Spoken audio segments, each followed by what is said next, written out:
en direct de chez vous. Jean-Michel Lamazerolle, RCF Charente.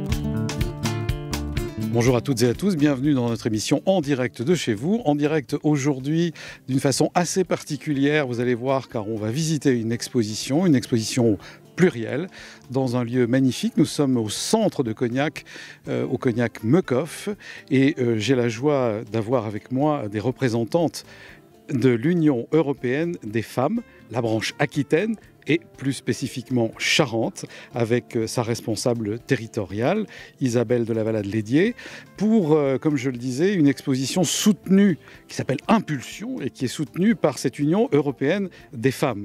Isabelle, bonjour. Bonjour. Alors vous pourriez nous dire, raconter un peu l'histoire de cette association qui porte cette exposition. Cette association a été créée d'abord d'un point de vue national en 1953. Et ici, elle s'est créée pour le Poitou-Charentes en 2014. Donc 10 ans après, nous revenons sur les lieux de la création de cette association régionale. Alors vous pourriez nous dire, cette association, même si vous avez déjà fait une émission dans nos locaux, une petite piqûre de rappel pour ceux qui ne l'auraient pas entendu, et vous souhaitez que je passe la parole à un membre, qui est un membre fondateur de cette association, Madame Véronique Brouillet, bonjour. Bonjour à tous. Effectivement, je suis membre fondateur. En 2014, nous avons créé l'Union européenne des femmes pour la section Charente avec la première présidente qui était Nicole Prulot-Carto et qui va nous rejoindre, je pense, tout à l'heure pour le vernissage. Le but de notre association était d'œuvrer pour l'égalité entre les hommes et les femmes. Et je parle bien d'égalité, non pas de féminisme. Et au travers de la mise en lumière des femmes et de l'action sur l'égalité homme-femme, on voulait aussi contribuer à notre petit niveau, à faire de la paix dans le monde un de nos grands axes de travail. Au niveau national et européen, notre association mène plutôt des actions de lobbying auprès des différentes instances. Nous sommes d'ailleurs membres de l'ONU, ce qui n'est pas rien, donc nous pouvons faire entendre notre voix, et notamment au travers du Conseil national des femmes françaises. On peut souligner qu'un des membres de notre section Charente, Marie-Claude Bertrand, est membre du CNFF, et que pour la première fois, il y aura d'ailleurs une réunion en Charente de cette association nationale, donc je m'en félicite. Donc voilà notre création, et puis comme le disait Isabelle, 10 ans après, eh bien, on vient faire des actions très concrètes, nous, puisque c'est notre orientation au niveau Charente, de dire le lobby, on le laisse au national et à l'Europe, et nous, dans les territoires, essayons de mener des actions qui nous donnent une visibilité, des actions concrètes, d'où l'exposition d'aujourd'hui, Impulsion. Alors justement, merci beaucoup. Je voudrais, Isabelle, vous demander, on a 2 œuvres derrière nous, devant cette maison de maître qui est juste en toile de fond, et des chais sur le côté, une magnifique allée. Je dis ça pour ceux qui nous écoutent sur RCF. Quelles sont les œuvres qui sont derrière nous, qui sont des sculptures, des structures en métal? Absolument, des œuvres en métal qui sont de Fanny Garrigue, qui habite en Charente et en Limousin, et qui a eu la gentillesse de nous faire confiance et qui expose quelques œuvres, je dirais presque monumentales, en tout cas d'une belle taille, dont ces 2 marcheurs. Ce sont 2 marcheurs, et à l'intérieur de l'exposition, nous avons aussi des œuvres de plus de 3 mètres de haut. Alors on va aller voir ça, et puis puisque vous dites marcheur, ça nous donne tout de suite une impulsion, c'est le cas de dire, pour entrer dans ce magnifique chai qui a été entièrement restauré, immense, c'est comme une grande cathédrale avec une grande nef, avec de grands Vélux qui ouvrent plein de lumière sur un pôle central, et sur les côtés où étaient les barriques, eh bien ce sont des murs avec des cimaises pour accrocher les œuvres. Voilà, simplement pour vous donner ces baignets de lumière, et à la fois il y a une espèce de douceur qui se dégage grâce au bois, au magnifique dallage avec une étoile superbe en plein centre, qui nous donne envie d'entrer et de cheminer. Alors vous parliez de l'Union européenne des femmes. Je voudrais savoir quelles actions vous avez fait en Charente. Qui veut répondre, Véronique ou Isabelle? Alors, en Charente, nous avons fait il y a 2 ans une brochure sur l'excision, il y a eu une autrice, Isabelle Fougère, bien connue en Charente, et une graphiste qui nous ont aidés dans la création de cette brochure, qui actuellement est distribuée par les femmes solidaires et le planning et familial en Charente, et d'autres personnes qui peuvent le distribuer dans des écoles pour faire l'éducation, pour prévenir, en prévention de ces terribles mutilations. Voilà. D'accord. Et là, eh bien, on a une action très concrète au niveau de l'œil, au niveau de la démarche, en venant visiter cette exposition qui est du 6 juin, c'est-à-dire le jour, pour ceux qui nous écoutent ou nous voient, où nous enregistrons l'émission, 6 juin 2024 jusqu'au 11 juillet 2024, de 9h à 17h30. Absolument. Bien, j'avais envie de vous demander, avant que nous commencions à cheminer et de rencontrer votre commissaire d'exposition, ce que ça vous a apporté, parce qu'on ne rentre pas dans une association comme ça, il faut des atavismes, des envies. Isabelle, qu'est-ce qui vous a poussé par des amis sans doute qui vous en ont parlé? Comment ça s'est fait? Comme toujours, on est sollicité par des amis qui sont impliqués et qui cherchent des nouvelles valeurs, j'allais dire, puisqu'il n'y a que des femmes de valeur dans cette association, bien sûr, et avec qui on a envie de faire quelque chose. Des femmes, ce sont des femmes pour les femmes, voilà. Donc mettre en lumière la créativité des femmes et puis des sujets qui nous interpellent. Les artistes femmes, c'est un vrai sujet. Christophe Delaveau va bientôt vous en parler. Il y a des choses à dire et des chiffres éloquents. Et aujourd'hui, dédier une exposition à des femmes, c'est pour nous quelque chose de très important. Et pour les femmes qui ont accepté d'être là, elles sont mises en valeur dans un endroit exceptionnel. Donc on leur souhaite de vendre beaucoup d'œuvres. À savoir, comme c'est une exposition caritative, il y aura une reversion un pourcentage de vente sur ces œuvres qui sera pour l'UEF, qui elle-même dédie cet argent à une autre association, Femmes et Sciences. Femmes et Sciences, donc c'est pour l'éducation des jeunes filles, les sciences, les professeurs, et voilà. Donc toute une œuvre que nous créons va à une autre œuvre, une autre association qui œuvre toujours pour les femmes et pour le devenir des femmes. Bon, ça, voilà. Bien sûr, c'était important de le dire, oui, des femmes pour les femmes, mais pas sans les hommes. Hein, c'est ce qu'on a compris avec Véronique tout à l'heure, et on la remercie, parce qu'on peut se sentir exclu de temps en temps, mais on ne le sent pas du tout, évidemment, et on comprend bien la démarche, surtout depuis 1953. Absolument. Donc c'était, j'allais dire, novateur. Avant que les femmes aient le droit de voter. Voilà, avant que les femmes aient le droit de voter, exactement. Et aujourd'hui, je dois quand même remercier Christophe Delaveau qui est venu, bien sûr, pour nous, également le graphiste et l'imprimeur qui ont dit tout de suite « OK ». Donc vraiment, ils sont venus en premier, sans je demande vraiment, on va aider la côté femmes. Merci. Bien, on vous trouve sur Internet, on vous trouve comment ? Véronique ? Sur notre site effectivement national, puisque nous n'avons pas d'existence à proprement parler, et donc c'est le site du national Union des femmes européennes, et on peut nous retrouver sans problème. Alors merci à toutes les deux. Si ça résonne un peu, ne vous inquiétez pas, nous sommes dans cet vaste espace, dans cette nef où il y a du monde, et on est quelques heures avant l'ouverture de cette exposition. Alors Isabelle, vous m'avez tendu une perche et vous avez fait la transition toute naturelle pour que Christophe Delaveau, commissaire de cette exposition, vienne à notre rencontre. Bonjour Christophe. Bonjour RCF. Merci de répondre à nos questions et puis de nous dire finalement qu'est-ce que c'est qu'un commissaire d'exposition et d'où venez-vous Christophe ? Alors je suis parisien, j'ai l'habitude d'exercer principalement sur la capitale mais pas seulement parce que de plus en plus je réponds à des appels à candidature et des projets sur l'ensemble du territoire français. Le commissaire d'exposition, il a plusieurs casquettes en fait et il ne va pas organiser une exposition de la même manière selon les attentes de chaque commanditaire d'exposition, si l'on peut dire. Là, on se trouve dans un cadre un peu particulier puisque les œuvres ont été choisies et les artistes ont été choisis par l'Union européenne des femmes. Et en fait, ce que l'on m'a demandé dans ce cadre assez extraordinaire, qui est inspirant pour un commissaire d'exposition, parce qu'on sort du cadre muséal, de ce qu'on appelle communément, avec un anglicisme, vous m'excuserez, de la white box, donc du carré blanc, du cube blanc que l'on a habituellement dans les expositions.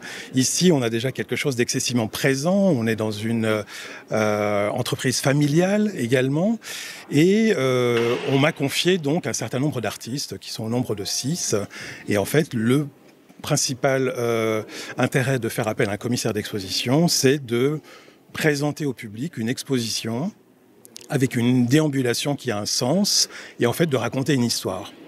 Raconter une histoire à partir d'artistes qui ont déjà elles-mêmes une histoire assez importante et conséquente parce que ce sont des artistes professionnels qui exercent ce métier-là d'artiste depuis, pour certaines, un certain nombre d'années.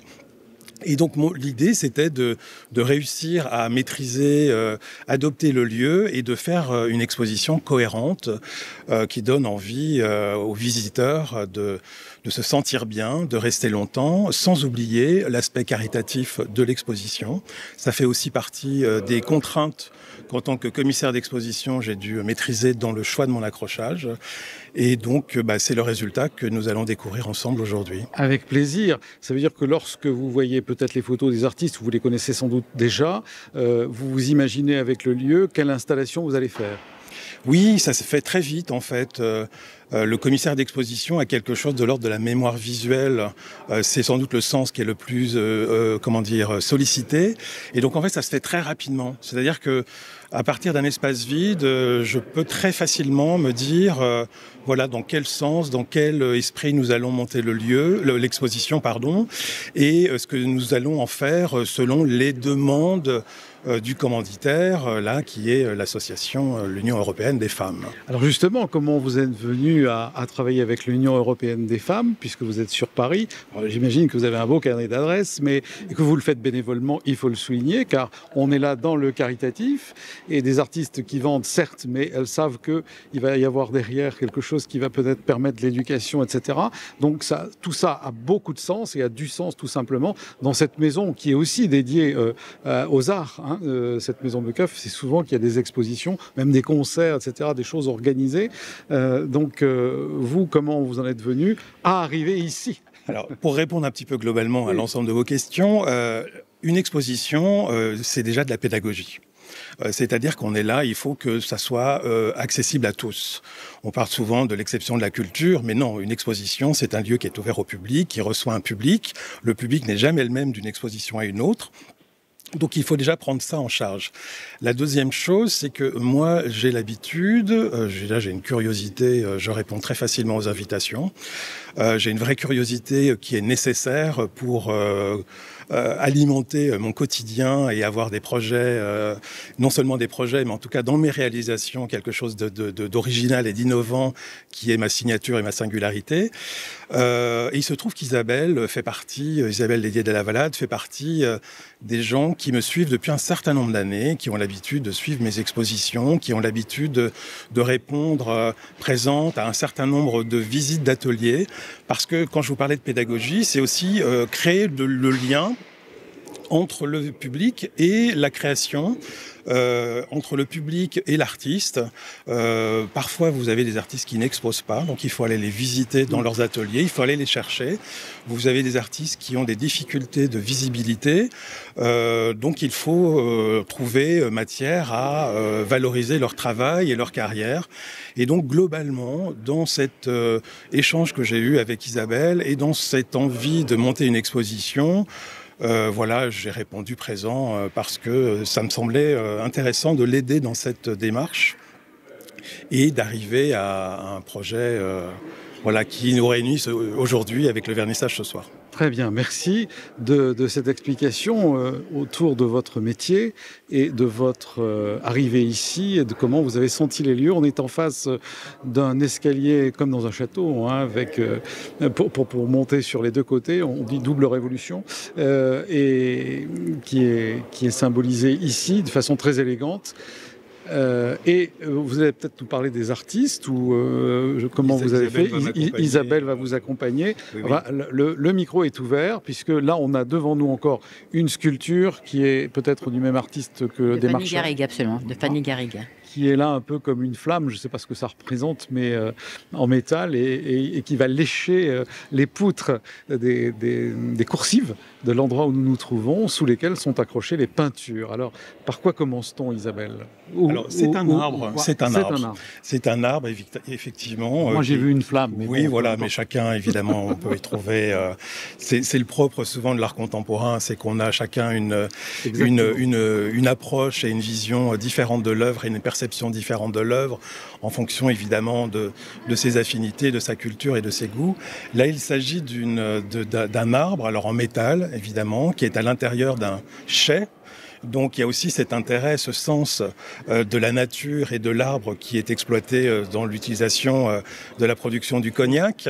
Donc il fallait aussi créer ce lien avec la maison Mecoff qui accueille cette exposition aujourd'hui. Et puis, j'aurais envie de vous amener à regarder l'œuvre avec un autre angle. Allez-y. Parce que si vous approchez par ici, évidemment... Alors on y va, attendez, je passe de l'autre côté, mettez-vous à plus côté de pour moi. moi. Voilà. Vous voyez, vous avez à la fois la valorisation de ce patrimoine incroyable et de cette architecture excessivement présente qui est l'œuvre du père des propriétaires actuels du cognac. Et quand vous regardez au travers de ce que vous appelez vous la flamme, vous avez une vision sur les chais extérieurs et sur le jardin, donc avec une perception de la nature au travers d'une architecture et d'une porte ouverte sur l'extérieur, ce lien entre l'art, la nature et la production du cognac. Donc, quand je vous disais que l'idée d'un commissaire d'exposition, c'est de raconter une histoire, c'est aussi la contrainte, en fonction des œuvres qui nous sont proposées, de créer au sein même, in situ, une interprétation, une adaptation, une lecture de l'œuvre qui aurait peut-être dans un autre contexte une autre histoire. Donc quand vous parliez de flamme, vous aviez raison, peut-être que si nous étions dans une fonderie ou dans une...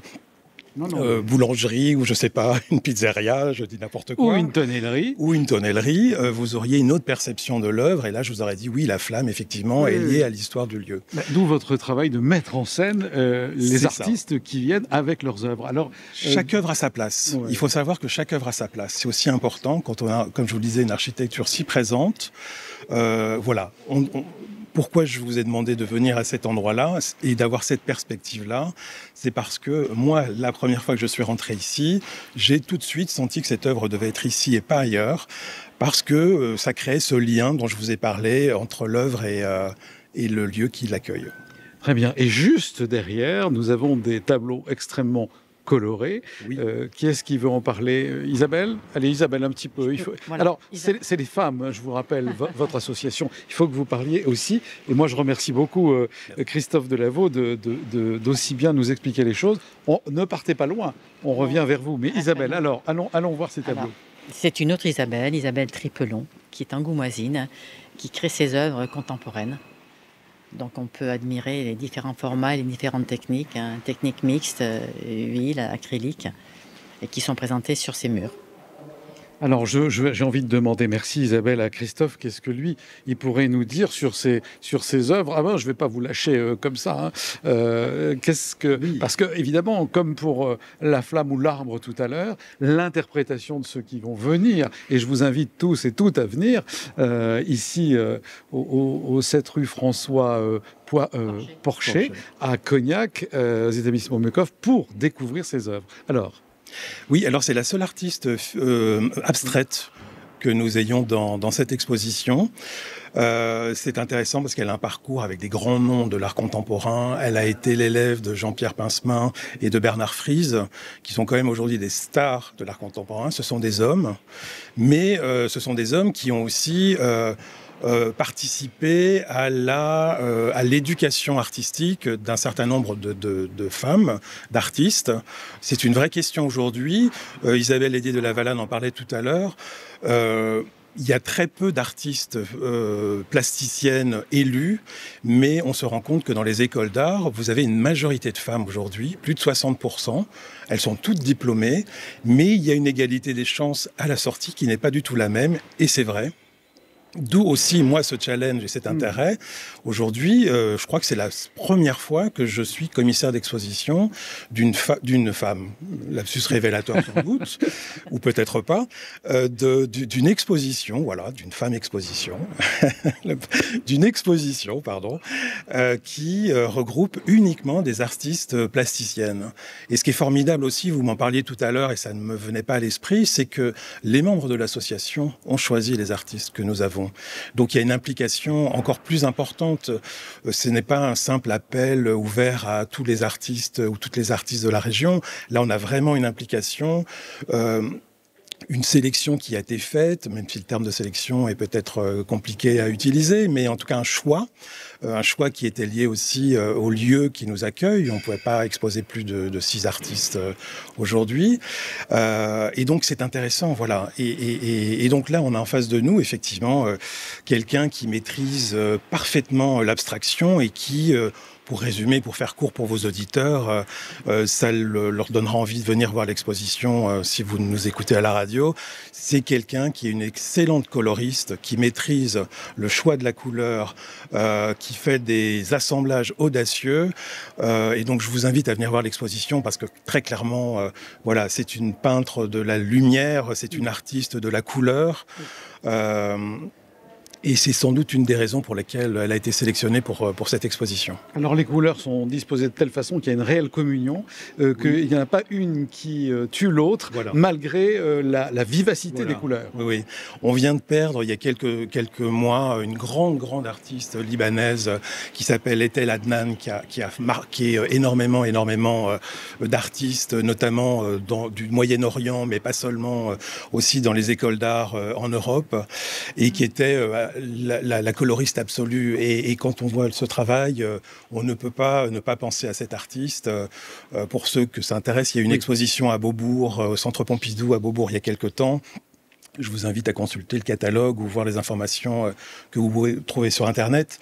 Et vraiment, voilà, là, on est aussi dans le choix des artistes présentes, une qualité d'exécution et une maturité de réalisation des œuvres, quel que soit le parcours de chacune des artistes, pour le coup, qui est vraiment différent, qui apporte quelque chose à cette exposition collective. Alors là, merci pour cette explication, mais il faut venir voir, et comme vous disiez, chacun a son œil pour appréhender l'art contemporain. Je suis devant des photos où le clair-obscur est très présent, en même temps une intensité, une dramaturgie aussi même de certaines de ces photos qui sont devant moi, entre des crânes rasés dans l'ombre et la lumière, une femme assise... albinos, voilà, c'est ça, à côté d'un autre portrait. Enfin, on n'a plus que quelques minutes, Isabelle, et on passera aux sculptures tout à l'heure parce que je veux qu'on en parle. Mais vous allez me dire 2 mots au moins sur ces photos, parce qu'il n'y a pas que de la peinture, il y a aussi de la photo. Oui, il y a aussi des photos. C'est un collectif de femmes photographes du Zimbabwe qui avait exposé en 2015 à Périgueux dans le cadre des droits de la femme, des droits de l'homme. Et aujourd'hui, j'ai cette exposition où on peut voir le travail de différentes artistes photographes du Zimbabwe. Et la représentante de cette association sera présente tout à l'heure pour expliquer chaque photo a une histoire, parce que chaque artiste photographe a son histoire et a voulu exprimer quelque chose. Bien. Alors, je voudrais maintenant qu'on passe, tout à l'heure, quand on préparait l'émission, on m'a dit « Attention, il ne faut absolument pas abîmer cette sculpture. » Je ne veux pas dire en fil de fer, mais comment dire, c'est tellement fin, c'est de la dentelle. Oui, c'est ça. Et en fait, moi, je dirais presque que c'est du dessin tridimensionnel. Pourquoi je vous dis ça? Parce qu'en fait, elle utilise du fil de fer. Et aujourd'hui, si on doit donner une définition du dessin contemporain, ce n'est pas un crayon sur du papier. La définition, c'est le trait. Et là, finalement, ce fil qui nous amène à avoir une œuvre en relief, donc un tressage, un tissage d'éléments métalliques qui nous donne comme ça une œuvre tridimensionnelle d'un arbre... d'un très bel arbre, en fait, on s'aperçoit que le facteur commun, c'est ce fil, cette ligne, ce trait dont je vous parle. Donc c'est presque, voilà, moi j'ai tendance à dire que c'est de la sculpture, mais c'est aussi du dessin en relief. C'est important ce que vous venez de dire. On l'aurait pas. Enfin, oui, c'est une belle approche en tout cas de l'œuvre. Oui. Et il a une présence incroyable. On pourrait dire que c'est un chêne. Enfin, en tout cas, c'est un arbre, un chêne complètement enraciné, mais qui nous élève, mais qui nous rassure en même temps par sa présence, malgré la finesse du trait. Et c'est sans doute l'œuvre la plus intemporelle finalement, parce que si vous reprenez, je sais pas, des gravures d'Hubert Robert ou des œuvres plus anciennes du XVIIe ou XVIIIe siècle, principalement des gravures, hein, mais aussi du dessin, on s'aperçoit que le traitement de l'arbre reste le même et reste un sujet depuis des années et des années et des siècles. Et sauf que là, voilà, la technologie ou l'idée de cet artiste, et encore une fois, c'est pour ça que c'est toujours intéressant de pousser la porte des ateliers et de prendre le temps de présenter des artistes aussi créatives que Fanny. Là, voilà, aujourd'hui, un arbre qui aurait pu être dessiné à la pointe sèche sur un vélin. Angoulême. Voilà, oui, absolument. Revenons à la région. Se retrouve aujourd'hui en fil de fer chauffé, rouillé, fondu, et nous amène à une œuvre qui est d'une poésie incroyable et qui est, comme je vous le disais, sans doute intemporelle aussi. Donc aussi, l'art contemporain a des codes accessibles à tous. Venez nombreux à l'exposition. Ne pensez pas qu'elle est fermée et que vous ne comprendrez pas une grande partie des œuvres. Il est important de soutenir les artistes, de soutenir l'association. Cette association reverse une partie des fonds à d'autres associations. Donc en plus, vous faites une bonne action et vous permettez à des artistes d'être valorisés au regard de votre visite. Merci beaucoup Christophe Delaveau, commissaire de cette exposition. Merci beaucoup Véronique Brouillet. Merci beaucoup Isabelle Lédier de la Valade. J'ai pas parlé de toutes les artistes qui sont là. Il y a aussi encore des tableaux extrêmement colorés, mais on arrive à la fin. Est-ce que vous voulez quand même les nommer pour être en égalité avec les autres? Absolument, c'est important. Il y a donc Marie-Claire Pagel, qui habite Cognac. Il y a Caroline Fonbaron, qui habite Champigny en Charente. Il y a Laura Gourmel, qui habite en Dordogne, et qui est artiste textile. Et il y a Maria Perafan, qui est une Colombienne, mais qui habite depuis fort longtemps en Charente, et qui est actuellement en Colombie, donc elle ne peut pas être là aujourd'hui. Bien, écoutez, comme on est à quelques heures de votre vernissage, on vous souhaite à toutes et à tous une excellente exposition, Impulsion. Et moi, je vous invite bien sûr à venir la voir ici au Cognac Meucoff. Et je vous dis à bientôt pour une prochaine émission d'En Direct de chez vous.